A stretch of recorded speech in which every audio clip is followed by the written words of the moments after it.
what up, guys? Make sure you guys like, subscribe, get us to 5,000. These chicks, man, like the shit they make me do, bro, it's fucked. So let's get it done.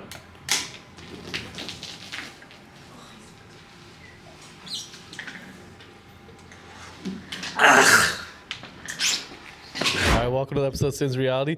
Yeah, we got Ace in the house again. Yeah. It was. What's up? It's been a There while. was Asian Ace for a while, Ray, but Asian Ace? that's what we called him because he had sunglasses and everything. No way. Asian so fuck. I didn't get to meet him. It was Ace and Ace. Anyways, you got a new business venture. I want to hear about it more. Sorry? You got a new business venture, right? Oh yeah. It's beehives. You know what I mean? I watched The Beekeeper on Amazon, and I guess I got a little bit.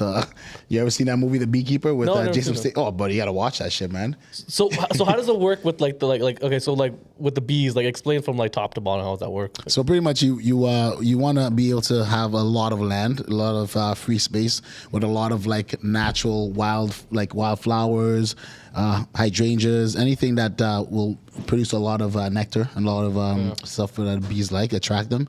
So like, you know, I put them up on we have 110 acres, so I put them up there up in Mackay.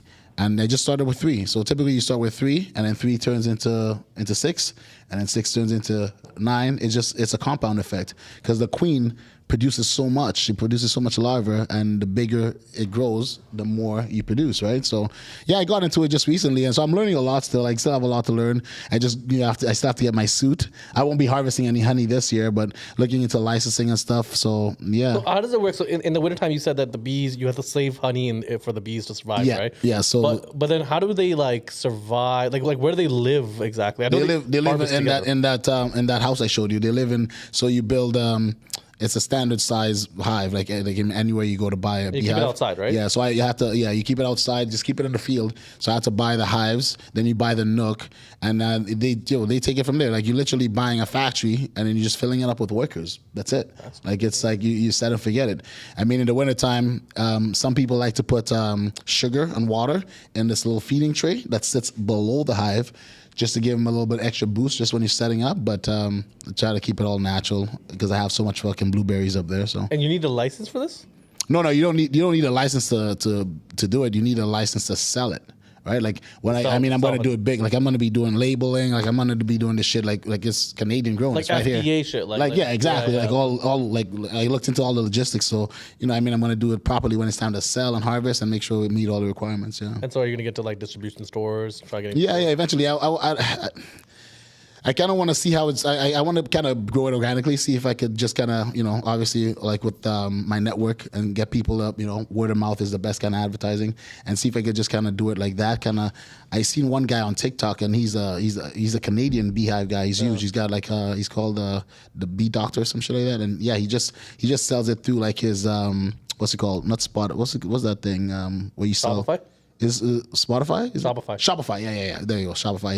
And this guy makes bank.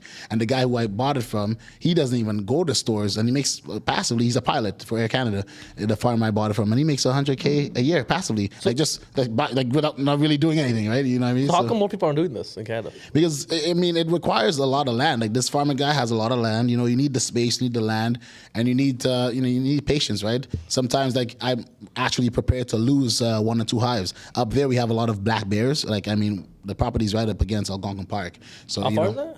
4.5, 5 hours drive, depending on how you drive. Yeah, it's like our property backs onto Algonquin Park. Yeah, it's like Shit. And you drive there like yeah. you So drive there religiously like every well, day? no, not religiously. Like eventually, I'm gonna hire. Like when it grows, I'll hire people, and we have people that actually stay there and actually live in the house and stuff. So okay. like we'll have people be able to watch it and stuff like that. And eventually, I want to turn it into like a big business. So that's you got to start somewhere, right? So I figured, just the setup is the biggest part because you set it, you forget it, and the bees do all the work. Yeah. And then you can make good money on margins. Are probably Exactly, bro. right? It's like How many can you put? Like, so what's your competition like in terms of like United States? Like, because I mean, like, imagine with like bees in like Florida and stuff like that are just probably running 24 hours every single season, right? The thing They is, don't hibernate the or anything. competition is slim. There's literally almost no competition because a lot of our honey is imported. It's not actually like from Canada because there's they're so extinct. The bees, if you look into it, bees are such an extinct thing, and beekeeping is even more extinct because it's like a dying trade. So I'm actually, again, this is all new, so there's a lot I'm learning. Like I'm studying this shit like every single day. It's just a new thing that I'm trying to master, So right? fascinating. So like, yeah, it's buddy. There's so much to it. There's much money just to so it, much. right? I know nothing still. Like there's so much. Like this, like for example, wax that the bees, the queen lays her larva in and stuff. So I seen some black spots and stuff, and I was like, so I called the farm. I'm like, hey, what is this? Because you tell me what to look out for, and again, I'm still learning. And those black spots are actually little larva that hasn't come to yet, right? So he's like, oh, that's fine. Just leave that shit. Don't worry about it. Yeah. Just let them do their thing and stuff, and don't over manage, right?